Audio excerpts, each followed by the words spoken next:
Herb McClarity has been a friend of mine now for about 12 to 15 years. But we really got to know each other when we went to Ghana together in 2014. And that's when he first got the title of the Goat Man. I think that's when he first got the title. Herb's been in Rotary since 1980, 10 years longer than I have. He's been in two Rotary clubs, Princeton and Peterstown. He spends a lot of time in West Virginia. He spends a good bit of, or used to spend a good bit of time traveling in his veneer business. And he also spent some time right up the road from me at his house here along the Grand Strand. So I've been fortunate to be around Herb in a lot of different capacities over the last few years. He took a GSE team to India. GSE might be something unfamiliar to you, but he led Rotarian, a group of non-Rotarians to India. He was district governor in 2014-15 in that southern West Virginia district that he was referencing earlier. He's also been on the zone public image team and the zone foundation team. So he's got a well-rounded Rotary education and background. But he's going to talk to us tonight about goats and the importance of goats in Ghana. So Herb, welcome. Thank you for agreeing to come on here and talk with us for a little while about this wonderful project that we fell in love with in 2014. Thank you, Sue. And thank you everyone for having me. It's the first time I've been to a Rotary club such as this. I like what you're doing, and you look like a good bunch. So keep that up. I'm not gonna bore you with too many things, but I would like to give you a little bit of how I got into this. I've traveled in my business. I'm in the hardwood veneer business, and yes, I cut trees down. I've been doing that for about 45 years now, and I've spent a lot of time in developing countries, Central and South America, Southeast Asia, and Africa. And always I was there on business, and had someone driving me. And I drove past a lot of poor living conditions, but I really didn't see them. And that was a shame that I didn't see them as we were venturing out. I did spend a lot of time in Ghana, 2006 to 2009, generally in Accra, the capital city, Kumasi, and Takoradi, which is in the south. I was back in my home district and went to visit a presentation by Walter Hughes. Now, Walter has been called the waterman because he has done so much for the folks of Ghana to bring water and sanitation to that particular country. And when Walter told me what he was doing and what he was doing to eradicate problems, physical problems from those people, I really felt like that's when I became a Rotarian.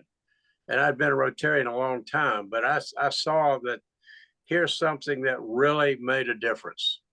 And Walter was making a difference. And after his presentation, I went up to him and told him how much I liked to hear him, and hoped that I could go with him sometime. Well, that sometime came not too many years later, when I went with Walter and Sue and about 18 of us, I believe it was. So we went to Ghana on a water trip with Walter.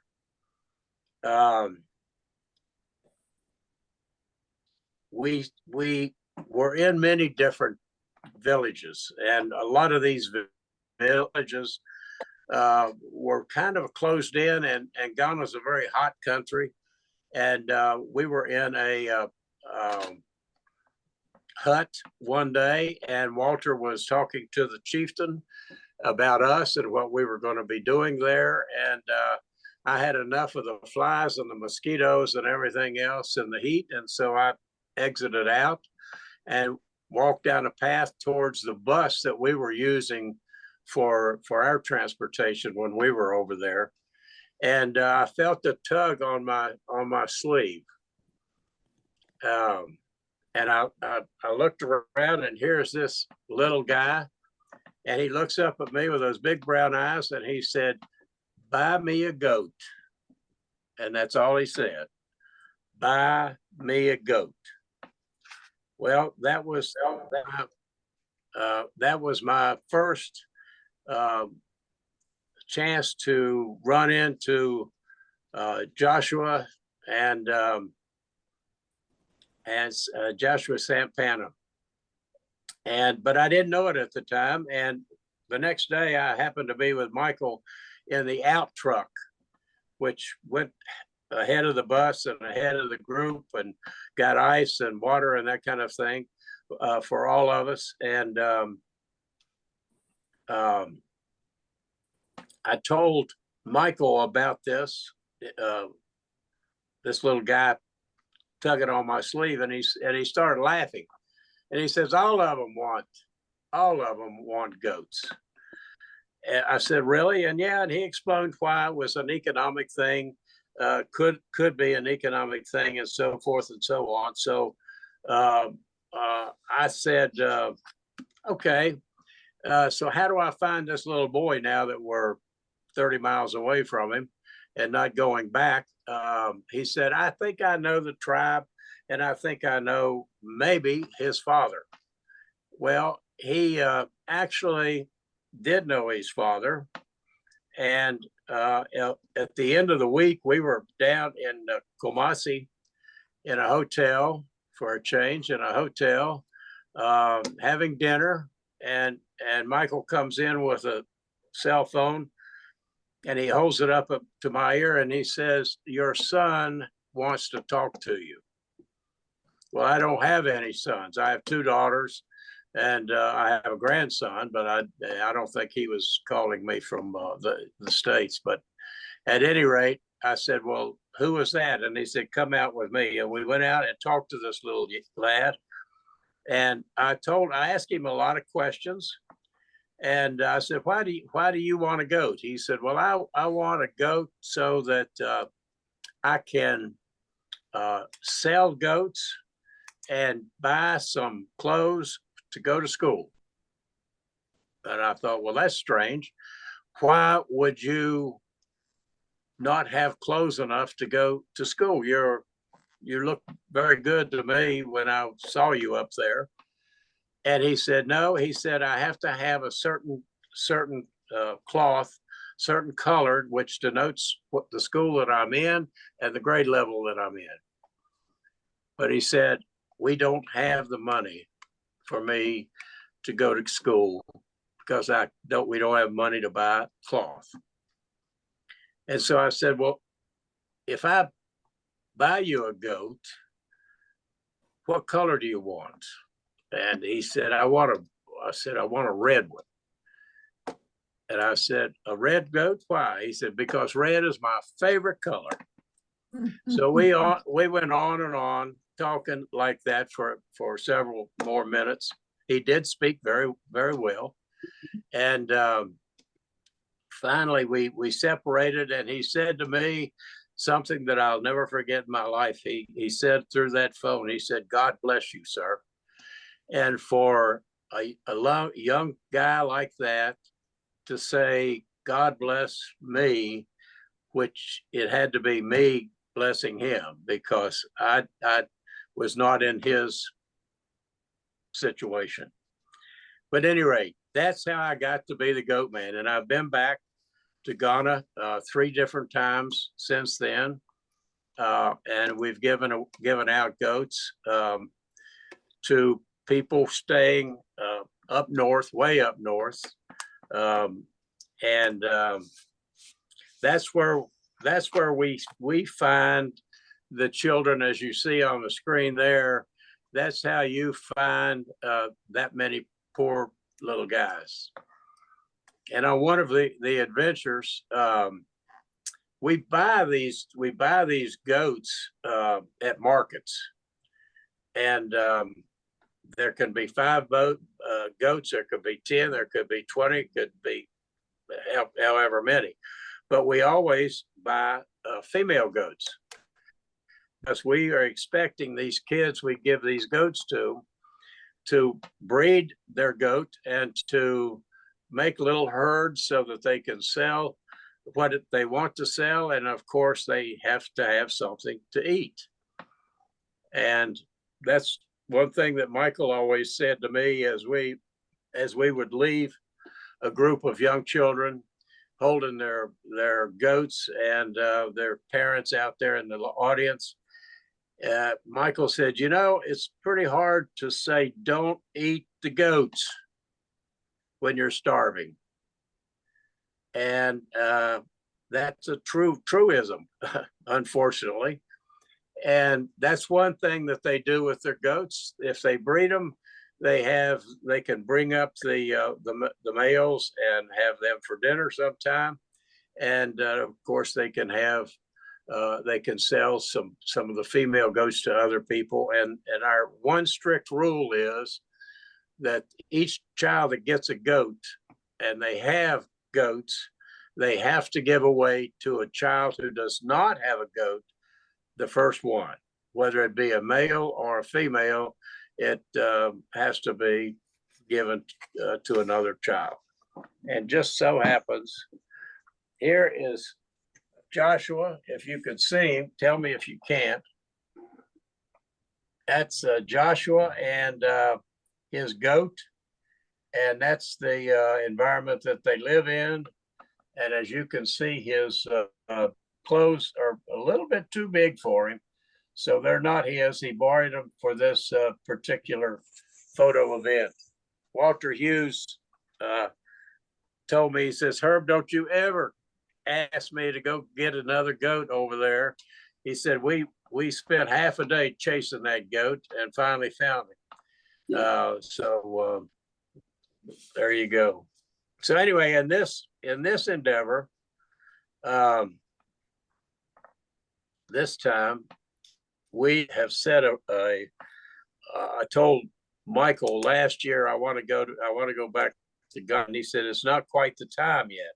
He said I'll let you know when the time is right, and we were going to go in the spring, but he said the waters were too high there and we couldn't ford many of them, so we didn't go. So I waited long enough, and I said, Michael, we're going to come, and we're going to give away 150 goats, and more if the Lord lets us have a little bit more money. We'll do that. But that's what our objective is this year, the 150 goats, and we've gotten enough money, more than enough money, quite frankly, to do that.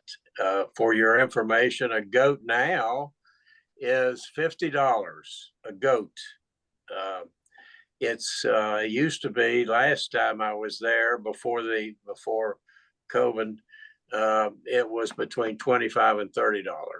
And so there's inflation even in Ghana with goats. And what you're looking at on the screen there, sometimes we had to transport those goats in interesting ways. We had come up to this market in the northern part, and on a bus, and we got off the bus and hired a taxi to the nearest market, which was another hour or so away. And I said to Michael, I said, well, Michael, if we get these goats, how are we going to put them? How are we going to transmit them back down to Takoradi? He said, we're going to strap them to the top of the bus, And I said, no, we're not going to strap any goats to the top of the bus. He said, well, they do it all the time. I said, I don't care if they do it all the time, Michael. We're not going to take our goats and strap them down on top of a bus for a 3-hour trip south.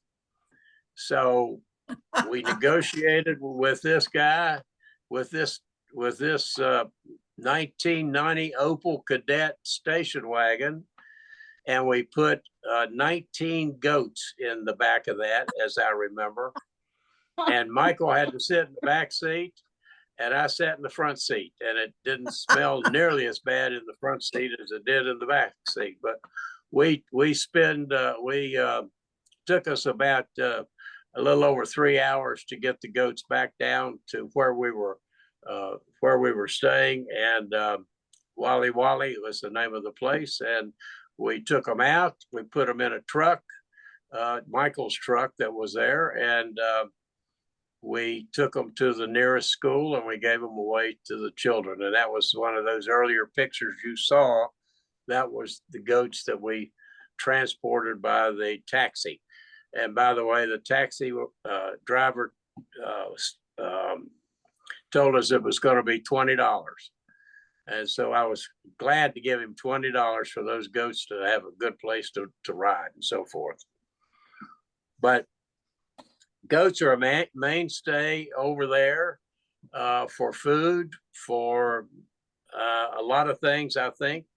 And I don't know how I got to be the goat man, because I haven't been over there that many times to give goats.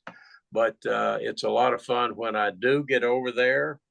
And I'm headed that way. I'm leaving on February the 2nd. I'm going to Spain, then on to Bangladesh for a week, and then down to Ghana for about 5 days. And we'll give away, hopefully, 150 goats. Hmm. Now, I think I've told you all I know about goats. And if you have any questions, I'll be glad to answer for you.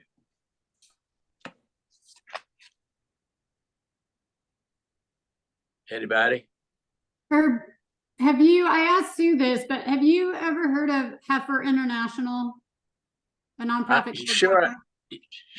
I've heard from them or heard about them, but they are a for-profit organization, which is fine. I have no problem with that. But what we do, that comes out of my pocket and the pockets of several of my friends and other people that I know. Many Rotarians donate $50 for a goat. And again, we just turn that $50 over to the guy that has the goats. And this time, I think one of the reasons why it's a little bit more expensive is because with the volume that we want, Michael is going directly to guys, farmers who raise goats, and we will buy from those people this time. Heifer is actually a nonprofit. It's through the charitable organization of the American Veterinary Association. But I give a lot of people goats and water buffalo and things like that as Christmas gifts through Heifer, and then they go to different places. So giving people a gift of the fact that you donated a goat or a water buffalo or something in their honor raises awareness of what some of these kids need. But I'm honestly, giving these children an opportunity to have the goat and then pass on the babies is a huge economic boon to the area. Do these guys use the goats for milk at all? Not so much, because they don't have any refrigeration assets up there, and so they do. They have to drink it or whatever immediately, and I know that some of that goes on. Yes. Julie, you have a question? Herb, what an amazing job and work that you're doing down there. You said that you've already sold your 150 for this trip, or are there still opportunities to get involved? There's still opportunities, and Michael This is, like I said, this is our fourth time of doing this, and we always have a little bit of money left over, and I leave it with Michael, and he continues to buy goats until the money's gone. And yeah, I mean, if somebody wants to continue to, we're still getting some money in from primarily Rotarians. What's the best? Can you tell us a little bit about how some of us might buy a goat or make a contribution in some way? I have a I can tell you what the post office box is and so forth that you can send your money. It doesn't come to me. It comes to Rotary Club of Peterstown, West Virginia. And we have a very strict treasurer, and he's on top of the money all the time. So you don't have to worry about it. I'll type that into the chat if you want to go ahead and give that to me, and Rotary Club of Peterstown, West Virginia. Rotary Club of Peterstown, Peterstown, WV. Yeah. PO Box 148. Yeah. Lindside, Lindside, West Virginia. Lindside. Lindside, Lindside, West Virginia. Yeah. 24951. Okay. Attention, Treasurer Sterl, Sterl Morris. Okay. All right. If they want to do that. Now, in that process, of course, I want to have your name and so forth. And when I come back, I will have taken a picture of every goat we've sold and who we've sold them to. And so everybody can have a 5x7 of a goat, and the goat's going to say, thank you, Sue Poss, for my goat, for giving me my goat, something of that nature. That's awesome. And there has been a question. I am assuming that you actually are asking for checks to be mailed. Julie is wondering if there's a Venmo or a PayPal option. I don't think so. Okay. All right. little bit techy there. I just want to say and maybe add to everybody's appreciation, and I know that Heifer International does great work also, but I suspect that because of your generosity, you have a lot less overhead, and they have more overhead that they need to cover, and so virtually every dollar spent, I would imagine, just goes to buying the goats. Is that correct? Every dime that we get from people who have been generous goes to buying goats. I pay for my own airfare, all my eats, and as I said, I'm going to 2 other countries before I get down there and calling on customers. So I get a little benefit out of that. And I pay for all the hotels and everything. We don't have any expense to anybody that's given us money. Barbara has a question in the chat. Is there a special breed of goats that's better for the children to manage, and how are the children selected? Very good. That's a good question. I can't answer that question. To me, a female goat is a female goat is a female goat, and that's what they want. They want females. They understand that if they get a female, that they can possibly get a little herd out of it, and they have. We have pictures of kids that have raised goats and they've sold them.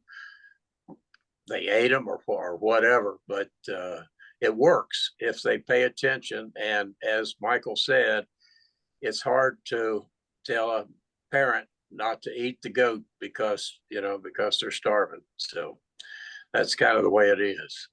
And I might say none of the money comes from Rotary International.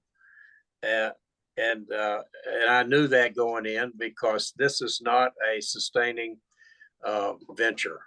In other words, if the goat dies, the goat dies. If they get more goats, they get more goats, and good for them. That's what we want them to do. And I think this teaches them a little bit about the economics of buying and selling, and also makes them get out and work and do some things. They're not lazy people. They just, in the areas where they live, they just don't have much to do. Lance, I think you'd had your hand up at one point. I'm sorry if I bypassed you. Yes, I did.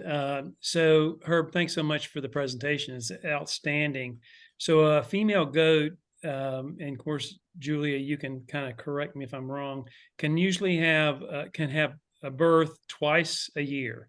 And is it normally just a one, or can a goat birth multiple goats at a time? Generally, as I understand it, there's no more than 2 births, two foals to the goat. But yes, they can twice a year. And what about feeding them? Are the kids taught, that the goats need to be fed? And if so, what is the type of food they would eat? They eat anything that's on the ground, and the brush, the grass, the whatever. That's what they feed on. They turn them out in the morning, and the goats are pretty smart. They know where to come back at night, and they don't lose. To my understanding, they don't lose many goats that way. There's not much thievery or anything like that where we go. Everybody's, uniformly poor. Thank you very much. Yes, thank you for your question. Just a little bit of a diversion, but you said you were stopping off in Bangladesh and also somewhere else for customers. Spain, So Valencia. So that's still related to your veneer business? I have a forestry background, so I'd probably follow up with you on the side because I'm fascinated by what you do. But is that related to your business then? What is that now? What did you say? Is that related to your business, your stops in Spain and Bangladesh? Yes, both of them are. Yes, they are. Herb, I wanted to go back to Barbara's question about the children. How do they select which kids, like the village areas, or which kids get the new goats? We make no distinction between Christian and Muslim. The adults don't either that live in that area. I don't know what they do with their religion, and I don't bring it into play when we give away the goats. We generally go to a school that's already has the goats or the children for the goats. But it's what we pull a goat out and say, how about you? You want this goat? And they say, sure. They're not going to say no. And they'll grab that goat and hold on to that line and until they get it home. Then they can turn them loose. I do have a follow-up, and that's related to the age of the goats that your friend over there is collecting. I'm assuming that if they want them to breed, that they how old does a goat need to be at the market to be sold? Well, I asked my veterinary friend, new friend. I guess I'm hoping that they're trying to find young female goats that are just about a year. I'm assuming when you go to the market, you're looking for like young female goats. Yes, that's correct. But somebody in the neighborhood's got to have a few male goats, right? Yeah. So You are exactly right. I guess we want to be sure we're mixing up the gene pool a little bit. So I assume that in the areas where the female goats are going, there's enough unrelated male goats to keep it genetically diverse. And you're absolutely correct. Well, Now, based on your slides, there are a lot of goats around, so maybe that's not as much of a problem as it might seem. There are a lot of goats. There are a lot of goats in that part of the world because they can live off of very little when it comes to eating the grass and whatever they have, weeds and everything else they eat. Herb, when you were talking about, and understandably so, it's difficult when somebody is very hungry that they don't eat their goats. What is the sustaining diet? What is the sustaining typical meal or pattern for eating of the children that you have seen there? Male goats. I think male goats. Right. Male goats. Rice is very important to those people. Okay. I guess Rice. They don't. I mean, they just, they have a community pot with about 6 or 5 huts around it, and huts are, grandma and granddaddy, and this side of the wife's side and the husband's side and the meat, and they cook in the middle, and they throw what they have, the food they have, into this pot, and they'll cook it for I think, one meal that they just get. Okay. In the evening. And then, like, my mind is going to, like, Lance and Sue have been down to Honduras with water projects and such, and they see certain diseases and certain common ailments in families, and so health wise, what is, other than needing to be well nourished, are there any common health ailments with the children and the families there? Well, the guinea worm was the thing that Walter Hughes worked on eradicating, and he worked on it long enough that it was totally eradicated from Ghana, and he did a great job, super job. But you have to have clean water, and you have to have sanitation and so forth to do that.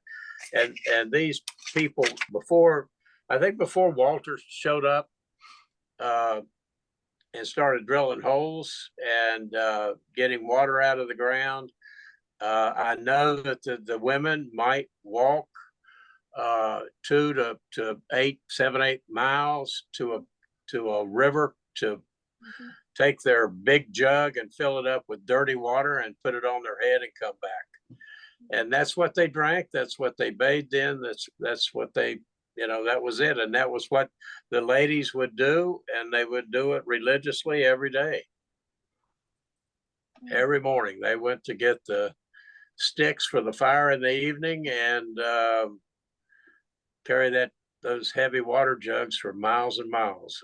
It's a sad thing to see, but it's the way they live, and Sure. they're happy. Sure. They don't know it.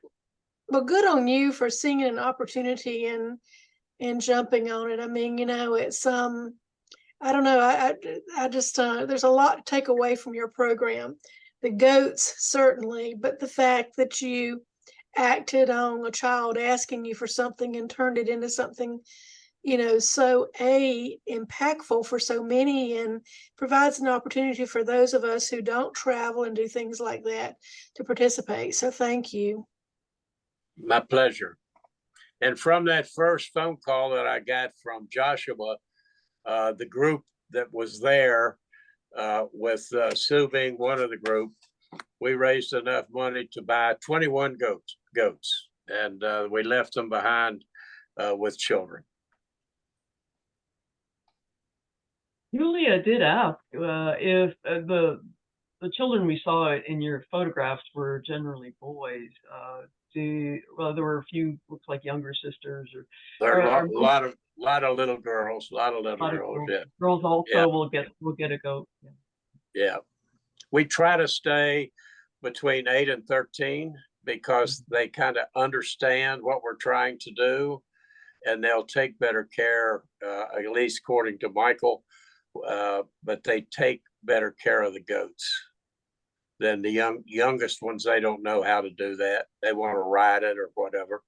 And the older ones want to, they're hungry and they want to eat some. So there you go.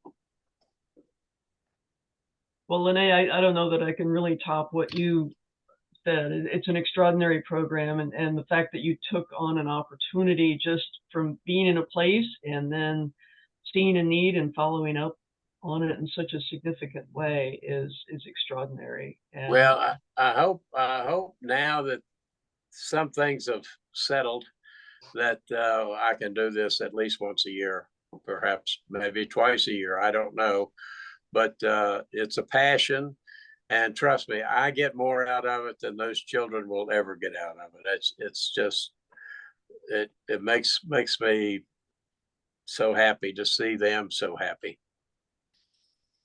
well, the other thing that strikes me is you have an excellent partnership on the ground in the community, and a lot of these programs, I mean, that between your generosity and your passion and their knowledge of the community and how to do things really is what makes it successful, right? Yeah. Well, Michael is very trustworthy, and he's a super guy. He really is. Terrific sounds like man. you got a good one there. Yep. Herb, I will say that we have a program of supplying books to little free libraries around the upstate. As you know, our members are scattered all over the place, so we have an opportunity to put one of our stickers in books with the 4-way test and our club information, and then put them in little free libraries, and who knows where the books will end up. But this particular one has been selected for you in your honor, for your willingness to join us today and share your program. And it's called Beatrice's Goat. And who knows where this book will end up and inspire somebody to help you out at some future time. Well, Thank you how very nice. much. I appreciate that very much. I will share before we go to the 4-way test that our program next week is going to be our district literacy and education chair, who is Karen Cully. However, she's going to be talking about the preschool pages program as a part of the United Way of Pickens County. That's where she's at. But she'll also be telling us about the district level literacy efforts. And I suspect that she's going to be very impressed with what we, as the E-Club of the Carolinas, does with literacy. No doubt in my mind, actually. So if you'll all unmute, we will say the 4-way test together. Rotary of the 4-way test of the things we think, say, or do. First, Is it the truth? Truth. second, Is Is it fair fair? or concern? third, Will it Will it be Friendships. and fourth, Will it be beneficial to all concern. And we do have a little bit of a bell here. All right, thank you all so very much, and particularly for Thank your you. program and all your great work, and great to see everybody this evening. Hope See you have a y'all. wonderful- Thank you so much. Thank you. Thank you. Herb. Thank you, Sue. Yes, See you at the wonderful. beach. Excellent program. Excellent.